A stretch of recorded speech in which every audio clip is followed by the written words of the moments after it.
Walkout, and the province has filed a statement of claim asking for an injunction. It could mean large fines, even jail terms, if the strikers don't comply.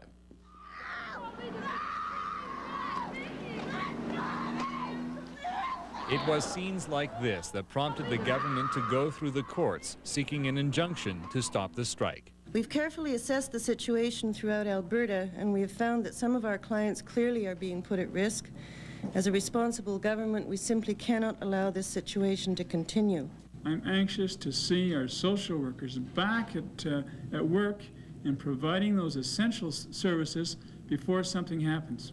The government statement of claim seeks $450,000 in damages against the Social Workers Union, plus other costs. The issue will be heard Friday in Court of Queen's Bench in Edmonton. Still, the protesting strikers are unmoved. I think that our membership on this picket line, the downtown people, are very strong and will probably keep walking. I think most people are feeling that the injunction is not going to deter them from striking for what they believe is right. The social workers are being bolstered by members of other unions, and they continue to receive moral support from the opposition parties in the legislature. How, Mr. Premier, when the fault is all on the government side, can you slap an injunction against these people for not being able to do their work? Why don't you sit down with the people, put an offer on the table? You haven't done that yet. Why don't you do that? And this dispute would come to an end, Mr. Speaker. You cannot deal with the issue in the streets. You cannot deal with laws in the streets. The laws of Alberta will not be made in the streets. We want John! We want John!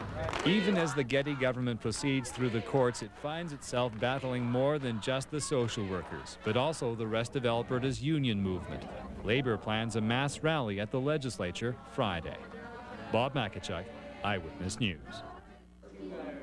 It's a catch-22 situation for many of the people on welfare. Of course, they want the system up and running so they can get their checks on time, but overburdened caseworkers are a continuing source of anxiety.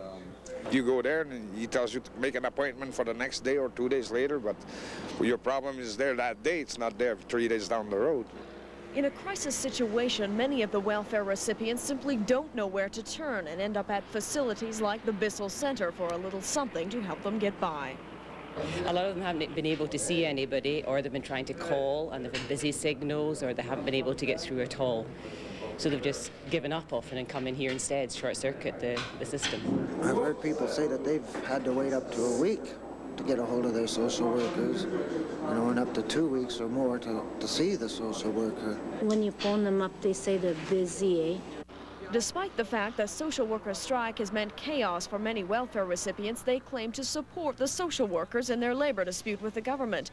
However, they admit when forced to choose between a roof over their head and union solidarity, they'll be looking out for number one. Jane O'Connell, Eyewitness News.